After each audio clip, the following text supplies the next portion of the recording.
ಐಫೈನ 5ನೇ ಸುತ್ತಿ ಹತ್ರ ಗಮನ ಹರಿಸೋದಾದ್ರೆ ಡಿಸೆಂಬರ್ 25th ಏನಾಗಿತ್ತು ಬ್ಲಾಸ್ಟ್ ಮೈಸೂರಿನಲ್ಲಿ ಆ ಕುರಿತ ಅಪ್ಡೇಟ್ಸ್ ಅನ್ನ ನೀಡ್ತಾ ಹೋಗ್ತೀವಿ.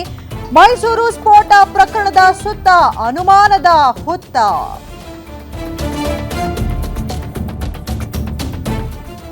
ಮೈಸೂರು ಸ್ಫೋಟ ಪ್ರಕರಣದ ಸುತ್ತ ಅನುಮಾನದ ಹುತ್ತ.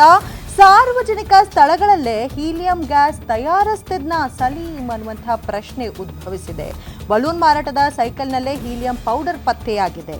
ಹೀಲಿಯಂ ಖಾಲಿಯಾದ ತಕ್ಷಣ ತಾನೇ ತಯಾರಿಸ್ಕೊಳ್ತಿದ್ನಂತೆ ಸಲೀಂ.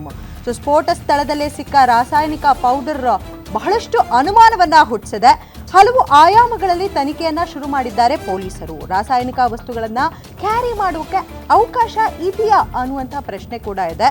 ಪೌಡರ್ ಸೀಸ್ ಮಾಡಿ ತನಿಖೆ ನಡೆಸುತ್ತಿದ್ದಾರಂತೆ ಪೊಲೀಸರು. ಇತ್ತ ಬಲೂನ್ ಸಲೀಂ ಏನಿದೆ ಅವನ್ ಇದ್ದಂತಹ ರೂಮ್ ವಿಡಿಯೋ ಕೂಡ ಲಭ್ಯವಾಗಿದೆ. ಕೇವಲ ₹100 ರೂಮ್ ಬಾಡಿಗೆಗೆ ಪಡೆದಿದ್ದಂತೆ ಸಲೀಮು.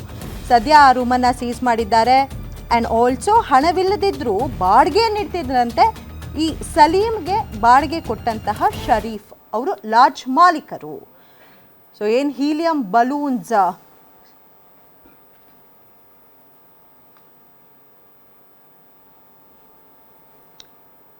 ಈ ಬಗ್ಗೆ ಹೆಚ್ಚಿನ ಮಾಹಿತಿಯನ್ನ ನೀಡ್ತಾರೆ ನಮ್ಮ ಮೈಸೂರಿನ ಕರೆಸ್ಪಾಂಡೆಂಟ್ ಸುರೇಶ್ ಅವರೇ, ಈ ಕುರಿತಾದಂತಹ ಹೆಚ್ಚಿನ ಮಾಹಿತಿ ಏನಿದೆ? ರೂಮ್ ಅನ್ನ ₹100 ಬಾಡಿಗೆ ಕೊಟ್ಟಿದ್ದಾರೆ ಅನ್ನುವಂತಹ ಮಾಹಿತಿ ಸಿಕ್ಕಿದೆ. ಯಾತಕ್ಕಾಗಿ ಏನ್ ಎಕ್ಸ್ಪ್ಲೈನ್ ಮಾಡ್ತಾ ಹೋಗ್ತೀರಿ? ಬಹಳ ಮುಖ್ಯವಾಗಿ ಮೈಸೂರಿಗೆ ಬರ್ತಕ್ಕಂತ ವ್ಯಾಪಾರಸ್ಥರಿಗೆ ಬರ್ತಕ್ಕಂತಹ ಏನು ವಾಸಸ್ಥಳ ಏನಿದೆ ಅಲ್ಲಿ ಲಷ್ಕರ್ ಮೊಹಲಾದಲ್ಲಿ ಶರೀಫ್ ಅನ್ನುವಂತಹ ಅವರ ಲಾಡ್ಜ್ ನಲ್ಲಿ ಪ್ರತಿದಿನ ₹100 ಬಾಡಿಗೆ ಕೊಡುವಂತದ್ದು. ಬಹಳ ವರ್ಷಗಳಿಂದಲೂ ಕೂಡ ಶರೀಫ್ ಅವರು ಈ ಒಂದು ಲಾಡ್ಜ್ ಅನ್ನ ನಡ್ಸ್ಕೊಂಡು ಬಂದಿರುವಂತದ್ದು. ಹೊರಗಿಂದ ಬರ್ತಕ್ಕಂತ ವ್ಯಾಪಾರಸ್ಥರೇ ಈ ಒಂದು ಏನು ಲಾಡ್ಜ್ ನಲ್ಲಿ ಉಳ್ಕೊಂಡಿರುವಂತದ್ದು ಬಹಳ ವಿಶೇಷ. ಅಂದ್ರೆ ಮೈಸೂರಿನಲ್ಲಿ ಐಷಾರಾಮಿ ಹೋಟೆಲ್ಗಳು ಬೇರೆ ಬೇರೆ ಕಡೆಗಳಲ್ಲಿ ಹೋದ್ರೆ ಬಜೆಟ್ ಕಾಸ್ಟ್ಲಿ ಆಗುತ್ತೆ. ಹೀಗಾಗಿ ಬಜೆಟ್ ಫ್ರೆಂಡ್ಲಿ ಅಂದ್ರೆ ಅಲ್ಲಿ ಉಳ್ಕೊಂಡ್ರೆ ಅನುಕೂಲ ಆಗುತ್ತೆ ಅನ್ನೋ ಒಂದು ಕಾರಣಕ್ಕಾಗಿ ಏನು ಸಲೀಂ ಅಲ್ಲಿಯೇ ಉಳ್ಕೊಂಡಿದ್ದ. ಜೊತೆಗೆ ಆತನ ಜೊತೆಗೆ ಇನ್ನಿಬ್ಬರು ಸ್ನೇಹಿತರು ಕೂಡ ಬಂದು ಅಲ್ಲಿಯೇ ಉಳ್ಕೊಂಡಿದ್ರು.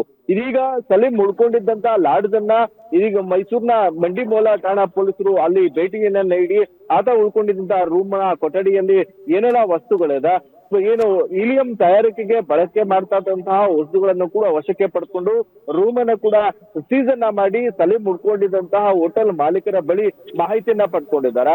ಹೋಟೆಲ್ ಮಾಲೀಕರು ಹೇಳುವ ಪ್ರಕಾರವಾಗಿ ಆತ ಒಳ್ಳೆ ವ್ಯಕ್ತಿ ಇದ್ದಾನೆ. ಬೇರೆ ಬೇರೆ ಕಡೆಗಳಲ್ಲಿ ಆತ ಏನು ಪ್ರಯಾರಿಟಿ ಬೇಸಿಸ್ ಮೇಲೆ ಹೊರ ರಾಜ್ಯಗಳಿಗೂ ಕೂಡ ಹೋಗಿ ಆತ ಬಲೂನ್ ಅನ್ನ ಮಾರೋದು ಆತನ ವೃತ್ತಿ ಆಗಿತ್ತು.